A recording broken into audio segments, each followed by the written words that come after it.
La entrevista del Telematutino 11, gente importante, a tratar temas importantes, nos acompaña el doctor Servio Tulio Castaño Guzmán, vicepresidente ejecutivo de la Fundación Institucionalidad y Justicia, un invitado frecuente a nuestro programa. A mí me encanta comenzar la semana con él porque nos aporta interesantes primicias. Servio, felicidades. Nada, felicidades. Mucha salud. A ustedes, Jacqueline, Buenos Ramón, días. una vez más. Gracias. Les deseo lo mejor, un buen año. Amén. Igual para ti también y tu familia. Así será. Así Servio, obviamente vamos a comenzar con el informe que tú nos enviaste. Es un informe interesante donde ustedes comparan, vamos a decir, las luces y sombras del año 2024 prácticamente en todas las áreas institucionales, no solamente las jurídicas. Nos gustaría un compendio, Sí, bien. un resumen ejecutivo. Sí, porque la verdad es que en esta ocasión quisimos ser Sí. que el informe tuviera mayor contenido y que abarcara otras instancias. O sea, no solamente limitarnos a los actores del sistema de justicia, sino que fuimos más allá, Cámara de Cuentas, Congreso Nacional, en fin. Yo sí quiero comenzar, ustedes saben que yo soy optimista. Si no, no hubiese andado por estos predios, porque la verdad es que estos son caminos difíciles.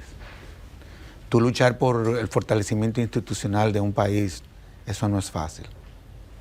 Sobre todo por las prácticas que se instalan. Y evidentemente la lucha institucional es una lucha de debates, porque tú ser reformador es tu no atentar contra el statu quo, pero cada vez que tú tratas de reformar una institución, evidentemente de que eso tiene muchísima resistencia. Por eso es que los conservadores, el discurso del conservador es tan sólido. Tú estás pensando en la policía. No, y no solamente en eso, en todo. Y quisiera comenzar diciendo que desde el punto de vista de cómo comienzan a evaluar la República Dominicana, es como para uno alentarse. Nosotros, por ejemplo, en cuanto a lo que son los niveles de aceptación y de credibilidad del sistema de justicia, en el año 2019 solamente creían en el sistema de justicia el 24% de los dominicanos. Hoy, según Latino Barómetro, alrededor de un 40%. En materia de Estado de Derecho... Pero seguimos bajitos. No, pero estamos sobre la media de todos los países de América Latina, Bueno, que, es vamos un para allá ahorita. que es un 36. Y lo importante es que hemos subido ese porcentaje. Pero en materia de Estado de Derecho, nosotros estamos en el puesto número 86 de 142 países. Nosotros somos la 7ª economía de América Latina. De ahí lo importante de que nosotros sigamos por estos periodos. Es decir, nosotros pasamos de una economía baja a una economía media.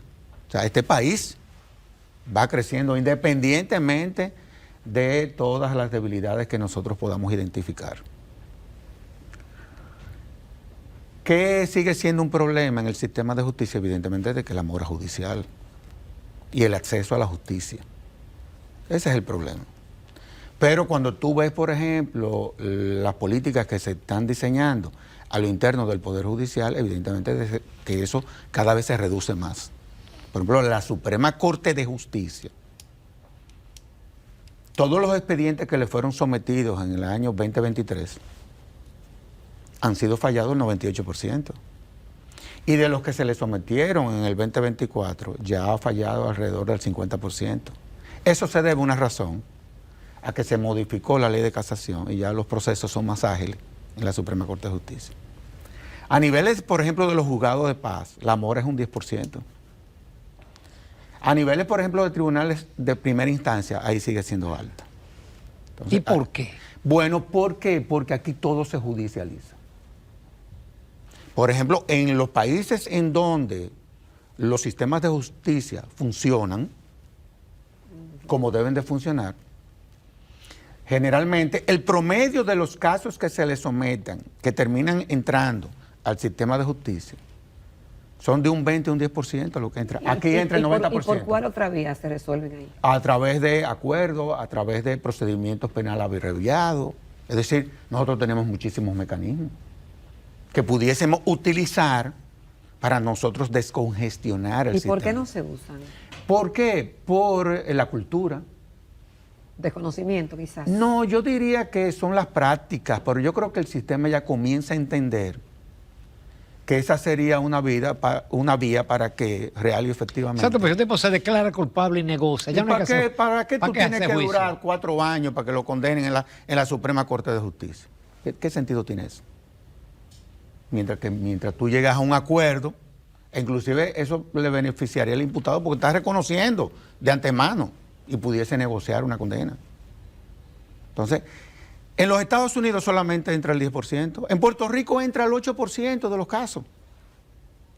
Todo se llega a través de métodos alternativos de conflicto, arbitraje, en fin. Entonces, aquí tenemos que ir viendo que esa es la vía.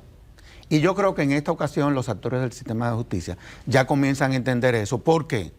Porque ya se han conformado unas mesas en donde participa Defensa Pública, Ministerio Público y Poder Judicial. Y cada vez yo pienso que se tendrán que utilizar, pero es por ellos mismos.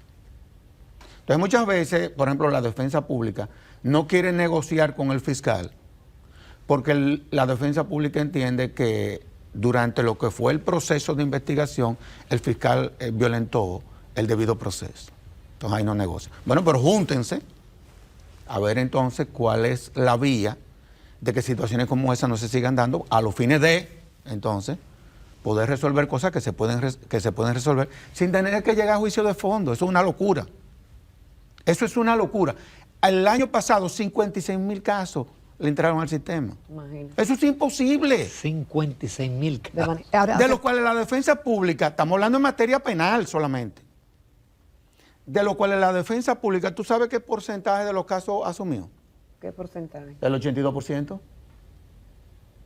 Entonces, vamos a ponernos de acuerdo. Eso es una cosa. Yo sí creo que de los actores del sistema, el que tiene el reto más, no diría que complicado, pero sí al que hay que poner la atención es el Ministerio Público. Sí. Por el tema del sistema penitenciario, que ya hemos visto que eso ha sido un fracaso total, que ya se creó una comisión que está tratando de ver, y es verdad, sí, pero eso fracasó. Y a lo interno del Ministerio Público, el próximo procurador tiene una serie de retos grandes. ¿Por qué? Porque ahí hay que evaluarle el desempeño a los miembros de esa institución, porque eso es lo que la ley establece. Y como ellos están pidiendo que sean promovidos y que se creen plazas, quienes ocupen esas plazas, ellos tienen que saber que se tienen que someter a un concurso, porque eso es lo que la ley establece.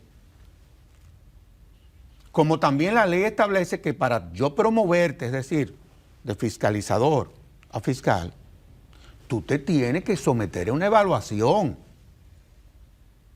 Ellos tienen que entender eso, porque eso es lo que la ley establece. ¿Y eso no se está haciendo? No se ha podido hacer. Siempre ha habido un problema.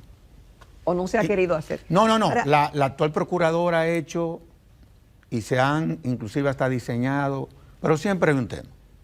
Y el tema, que voy a decir que es el más complicado, tú sabes que el Tribunal Constitucional declaró inconstitucional el artículo 291 del Código Procesal Penal, que le daba, que no se ha dicho mucho eso, que le da unos niveles de discrecionalidad, ese artículo le daba, porque ya es inconstitucional, una serie de discrecionalidad al Ministerio Público en cuanto a el manejo de informaciones en un proceso de investigación. Y en donde muchas veces, no porque el Ministerio Público violara el proceso, sino porque el artículo le daba esa discrecionalidad, muchas veces veíamos como a un investigado se le trataba igual que a un imputado. O como, por ejemplo, en un acuerdo que llegara al Ministerio Público, una persona que era imputada terminaba siendo testigo. en un proceso. Eso se acabó y eso le va a variar. Pero mira, eso se le ha dado poca publicidad. Pero te estoy diciendo, y eso va a traer como consecuencia de que el Ministerio Público va a tener que cambiar su estrategia. Pero más aún, exponiéndose el Ministerio Público a que si no cumple con lo que estableció el Código, el Tribunal Constitucional, demanden la nulidad del proceso por haber violentado la Constitución. Porque, perdón, Sergio Tulio, hay muchos casos de los casos de corrupción, de gente que de imputado pasó a ser testigo. Pero te estoy diciendo. O personas que habían sido investigadas, inclusive habiéndoseles solicitado la variación de la medida de coerción, no había forma de que se le entregara la carpeta, la documentación. Entonces, ya eso no podrá ser así. Pero eso desde ya, desde ahora. No es de que el Tribunal Constitucional le dio un año al Congreso. No. Es que eso ya se declaró inconstitucional, ese artículo. Sergio Tulio, algunos dicen que la justicia tardía no es justicia. Otros entienden que es mejor una justicia tardía que no tener ninguna justicia. Pero estamos aquí en un verdadero dilema. Pero la justicia tú no la puedes relativizar. Qué bueno que el presidente de la Suprema en su discurso del pasado día 7 reconoció algunas de las falencias del sistema. Y eso es bueno que se haga. Y yo sé que tú eres positivo, pero también hay que ver cuáles son los retos para tener una mejor justicia. Y aquí hay casos que son de terror, que uno los escucha de cómo se han manejado. Claro. Y uno dice, bueno, Dios nos libre tener que ir a la justicia porque no se sabe lo que les puede esperar, porque hay mucho cuestionamiento. Y tú dices que el promedio de aceptación de la población... No, digo yo no, Latinobarómetro. Latinobarómetro, bueno, pero da el dato, bajó, es decir, subió, y que el promedio es 36 en la región. Pero, ¿qué podemos hacer? ¿Cuáles son los retos para mejorar esa administración de justicia en la República Dominicana? No, lo que te estoy diciendo, o sea, los retos es seguir trabajando en todo lo que es la independencia. Por ejemplo, porque a veces tú tienes que entender que lo que se le asigna a estas instituciones es prácticamente tú someterla a un acto de crueldad. Mi optimismo, entre otras cosas, bien, yo quiero que tú veas, no aquí en la capital, pero que tú te vayas, por ejemplo, a alguno de los pueblos en las condiciones que están los tribunales. Eso afecta. Eso afecta la administración de justicia. De eso es de lo que estamos hablando. Pero oye, ¿qué pasó? El año pasado al Poder Judicial le asignaron 8.600 millones de pesos. ¿Tú sabes cuánto le asignaron este año? 12.900 millones de pesos. Un aumento de un 40%. Eso es mucho, de un cantazo. Por eso es que tú ves que el presidente de la Suprema Corte de Justicia anunció en su discurso de que se van a enfocar en un plan de edificaciones. Eso, aunque tú no lo creas, esas son cosas que ayudan a mejorar la administración de justicia. Como también anunció una serie de programas de capacitación a través de la Escuela del Ministerio Público. Y eso contribuye también a la independencia del Poder Judicial. Entonces, son esos aspectos. ¿Qué nosotros podemos hacer respecto al Ministerio Público? Terminemos de aprobar el bendito Ministerio de Justicia y quitémosle al Ministerio Público la administración de recintos penitenciarios, que nunca lo debió de haber administrado. Porque eso no está dentro de la función natural, que es la de perseguir, investigar, presentar y sustentar los casos en un tribunal. ¿Qué tiene que estar un Ministerio Público? ¿Y qué falta para la creación del Ministerio de Justicia? O que el Congreso Nacional apruebe la bendita ley con la que todos estamos de acuerdo. ¿Eso es lo que falta? Sergio Tulio, y la Cámara de Cuentas, que ustedes la trataron, y que ha sido una historia terrible, ya han entrevistado a un buen grupo. Y que hay gente muy buena ahí, por cierto, pero gente buena, sobre todo jóvenes, muy bien formados, pero formados, ¿eh? Porque la gente no entiende que esos son órganos en donde no basta con tú ser un buen abogado, un gran contable, un buen economista, lo que a ti se te puede ocurrir. Es que en esos órganos tú tienes que tener una visión de Estado. Son órganos muy complicados. O sea, es el órgano rector del Sistema Nacional de Control. O sea, aquí nunca ha habido un contrapeso. Nunca. Acuérdate que hay uno que administra y otro que controla al administrador. Pero aquí no, eso nunca... Y una de las razones, porque a fin de cuentas, ¿cuál es el brazo armado del Congreso Nacional? Es la Cámara de Cuentas. O sea, ¿cómo puede fiscalizar si lo usara el Congreso Nacional Ejecutivo si la Cámara de Cuentas no funciona? Entonces, eso es imposible. O sea, eso es imposible. Y de eso es de lo que estamos hablando. ¿Tú eres optimista con la elección? Bueno, yo lo que creo es que en esta ocasión, ojalá y que el Congreso Nacional tome en cuenta a personas que real y efectivamente tengan esa visión. Y las hay. Sí, muchísimo, sobre todo jóvenes. Sobre todo jóvenes. Vamos a una breve pausa, Servio Tulio, que nos faltan algunos temas, pero los que hasta ahora hemos tratado, formidable. En unos minutos. Doctor Servio Tulio Castaños Guzmán, vicepresidente ejecutivo de la Fundación Institucionalidad y Justicia, FINJUS. Servio Tulio, un amigo televidente, abogado, dice, el problema de la justicia es el sistema de la justicia penal. Se ha criminalizado todo y todo va al juez de instrucción. Se perdió la clasificación tripartita del delito, infracciones simples, delitos correccionales y delitos criminales. Sí, ¿Tú estás de acuerdo con...? Claro, claro, claro.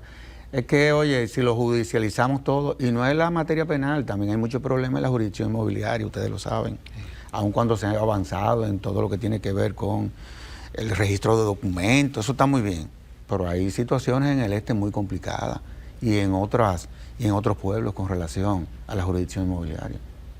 O sea, hay problemas. Y ese abogado que con razón señala eso, pero también se da en la jurisdicción civil, los casos duran.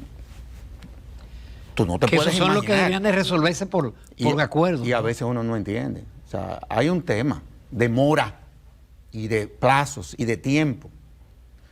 Y el tema es también que, como él dice, que todo se ha criminalizado, sí.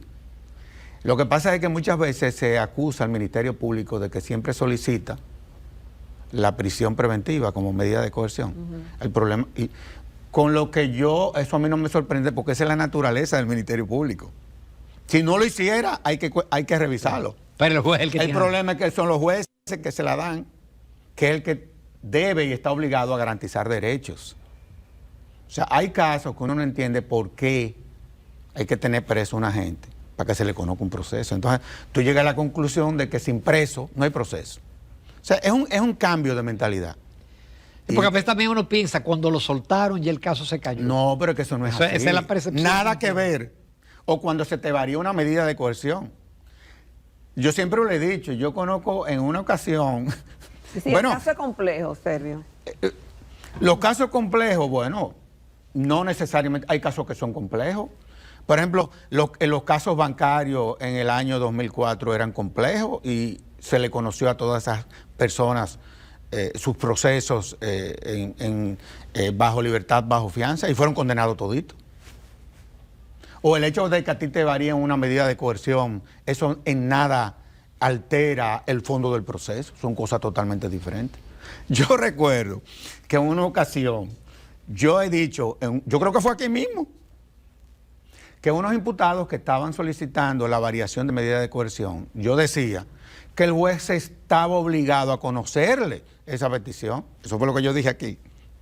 Yo no dije que le variaran la medida. Pero a mí me dijeron de todo en las redes. Eso es para que tú veas la cultura. Y en una ocasión, doña Miriam, mi amiga, pues tenemos una relación de amistad de más de 40 años, cuando ella advertía que el caso era deficiente desde el punto de vista de la presentación de pruebas. Y yo he dicho lo mismo. ¿Y tú sabes lo que pasó, Jacqueline? A ella la vincularon con Díaz Rúa y a mí con Andrés Bautista. Y ahí está, el caso se cayó. Sí. Porque los casos tú no lo puedes sustentar sobre la base de teorías, es sobre la base de pruebas. Y los casos tú no puedes, habiéndote a ti imputado un delito, tú no puedes condenar al imputado a un delito que no fue por lo que lo sometieron. Ok. Entonces, nada, seguir trabajando. Bueno, Hay muchas cosas en agenda. tenemos el tema. Policía Nacional, eso va bien.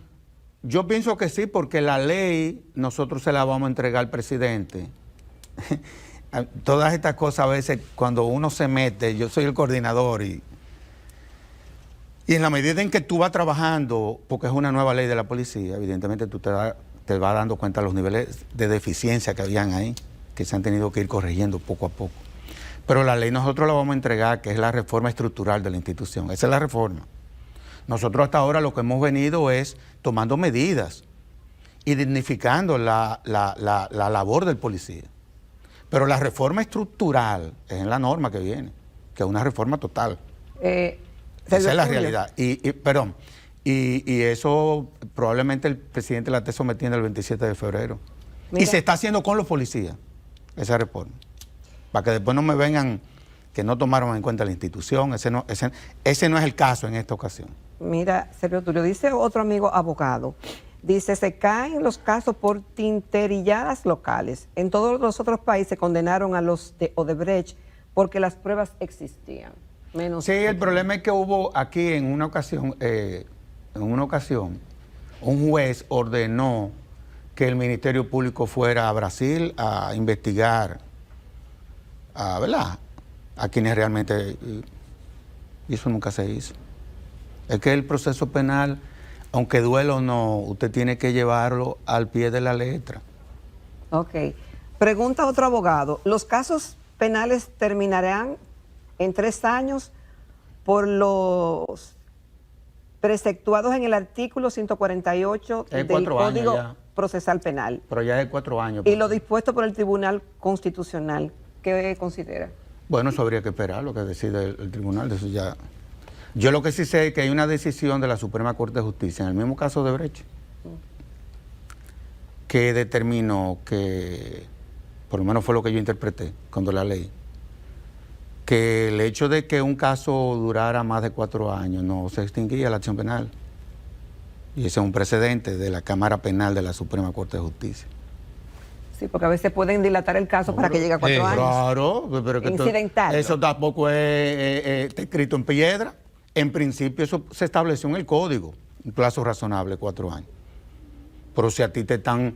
Imagínate tú que en uno de esos casos, en la audiencia preliminar se reenvió 94 veces. Entonces también lo poco hasta Dios lo ve. En la preliminar. En la preliminar. Servio Tulio, las candidaturas independientes. Yo estoy muy mortificado con eso. ¿Ustedes hablaban de Venezuela? A mí no me gustan los independientes. Pero ¿y por qué, Servio Tulio? Si en otros países se puede ¿En cuáles presentar países? candidaturas ¿En cuáles países? independientes, ¿En cuáles países? ¿En cuáles? ¿En los Estados Unidos? por ejemplo? Los Estados Unidos. Un sistema federal. Mira lo que te voy a decir. La Constitución. ¿Tú has oído hablar en la Constitución de los independientes? Partidos y agrupaciones políticas. Esto es muy simple. Los partidos tienen el monopolio desde la Constitución. ¿Y eso es bueno o malo? Para mí, ese es el mejor modelo que sean los partidos políticos. Y te voy a decir por qué. ¿Por qué? Por una cuestión práctica. ¿Es democrático que sea así? Yo pienso que sí. El que quiera ocupar una posición electiva, que se inscriba en un partido político. Para eso es que están esas instituciones. No que vaya desde la Fundación Institucionalidad y Justicia autocráticamente a presentar una candidatura. Yo te voy a preguntar una cosa. Pero ¿cuál es el votante? No, yo te voy a preguntar una cosa a ti. Decide o no. Suponte tú que una persona que puede ser a través de Fenatrado que se presente o a través de la Asociación de Agricultores, a través de Finju, presenta una candidatura independiente. Suponte tú, Dios no lo quiera, que ese diputado, senador, muera o renuncie a esa candidatura. ¿Quién lo va a sustituir? Suponte tú que el presidente y el vicepresidente fallezcan o renuncien. ¿Quién lo va a sustituir? Te estoy hablando de la sucesión. ¿Quién va a conocer de los asuntos internos de esas asociaciones que presenten candidaturas? ¿Cuál es la jurisdicción competente? Porque la Constitución habla de que la jurisdicción competente en cuanto a lo que tiene que ver con los partidos políticos, el Tribunal Superior Electoral, pero no las asociaciones sin fines de lucro, que es la jurisdicción civil, según la ley 122-05. Es que cuando vamos a Sí, resolver... porque habría que hacer una ley especial o la ley de... Y oye, una cosa, quien tiene la iniciativa es la Junta Central Electoral. Yo te voy a poner un ejemplo ahora, hablando de los independientes. Porque es que eso de los independientes, eso suena bonito, no te creas. y suena Eso democrático, vende. claro. Esa es la No, única eso no es pregunta. democrático, eso es autocrático. Que es diferente. Pero los partidos no son democráticos internamente. Y las Sergio, tú lo dictaduras, sabes. y las estamos viendo en América Latina, son los independientes. Son los independientes. Pero yo te voy a decir una cosa, a la Junta se le va a presentar un problema muy serio. Hoy la cantidad de recursos que le van a llegar a la Junta o amparo de cumplimiento que le van a llegar a la Junta. Suponte tú que se le ocurran a todas estas asociaciones presentar candidaturas. ¿Cómo la Junta va a diseñar ahora? ¿Cómo se va a diseñar la boleta? Es un boletón. No, pero es que estas cosas hay que pensarlas. O, por ejemplo, el que no sea electo de un partido que pierda se va a presentar independiente. Pero volvemos a lo mismo. Eso va a destruir el sistema de partido en este país. Y yo siempre he sostenido la tesis. Eso no es muy radical, Sergio Tulio, de que lo van a destruir. Es lo que ha pasado en Porque tú crees que va a ser muy... habrá mucha creatividad. ¿En este país? Ajá. O por este es un país extraordinario en materia de creatividad. Pero yo no me voy de este país ni loco. Este es un país Pero es que grandioso. hay 16 partidos. No hay 13 partidos. No, y están Pero por solicitando creo que como 40 más. 40 más. O sea que hay una cultura pero eso es parte de que todo lo queremos masificar, ¿te entiendes? Pero eso es parte de la idiosincrasia del sistema. Pero lo que te quiero decir, yo le tengo mucho miedo a eso, por una cuestión inclusive hasta de practicidad. O sea, aquí se van a presentar una serie de situaciones y de conflictos. Oye, dice otro amigo televidente que el Tribunal Constitucional eche esa sentencia para atrás. Esa es una tesis. No, espérate. Tú sabes que Olivo Rodríguez es un genio. Tú podrás estar de acuerdo con él o no, porque él a problemas jurídicos le busca soluciones prácticas, él, a veces. Olivo dice que el único que puede resolver esto es el propio tribunal. Variando esa decisión. Eso se puede. Claro que sí, que aparezca una gente que someta otro recurso. Pero a su vez, el Congreso después busca un bajadero, estableciéndole limitaciones Sí, y condiciones. el problema es que hay una serie de situaciones que se presentan que solamente las resolvería el Tribunal Constitucional. Digo, una reforma constitucional. ¿Cómo? Pero por supuesto. Por ejemplo, el tema de la sucesión es que es la Constitución la que establece cómo es que en caso de que un presidente fallezca, ¿cuál es el mecanismo que se utiliza? Otra elección. ¿Ves la Constitución? No. Bueno, ya tú ves los problemas que comenzamos buscando, ¿no? Tú ves los problemas que comenzamos buscando. Hace otra elección. Ya ahí hay un problema. Porque en el caso inclusive del presidente y el vicepresidente, la Constitución establece un mecanismo que no es la de convocar elecciones, es que el partido al que pertenece le somete una terna al Congreso. Fíjate lo delicado que son estas cosas. Y déjame decirte, yo soy un abanderado del Tribunal Constitucional. Y este tribunal, está haciendo un trabajo extraordinario. Obviamente, y es más, es con la única sentencia, con la que de cientos de sentencias ya que ha dado este tribunal, es con la que yo tengo, digamos así, diferencia de criterio. Otra cosa, Yo no he venido aquí tampoco a decirle que quienes defienden eso no tienen la razón. Yo no estoy diciendo eso para que quede claro. Porque mucha gente a la que yo le debo respeto defienden eso. Yo lo que estoy diciendo es que yo no estoy de acuerdo con esa decisión, que son cosas diferentes, para que quede claro, para que nadie me vaya a poner bravo. Sergio Tulio. Y al presidente del Tribunal Constitucional, que dicho sea de paso, fue uno de los candidatos que propuso la fundación. Claro que sí. Oye, dice alguien... Es uno Ya no hay de tiempo. los jueces mejor preparados de este país, para que tú lo sepas. Mira, Sergio Tulio, ya no tenemos más tiempo. Dice, pero otra elección es mejor que lo que ocurre hoy en día, que se designan a los parientes. Y eso no es democrático. Bueno, pero yo creo que ya eso comienza a cambiar, porque los dos últimos que fueron sirvieron como sustitutos. Sí, para el caso de la superintendente de seguro. No tenían no relaciones pusieron familiares. al hijo ni pusieron ya familia. en los partidos políticos porque hemos ido madurando, vamos madurando, y a eso que hay que apostar, a que el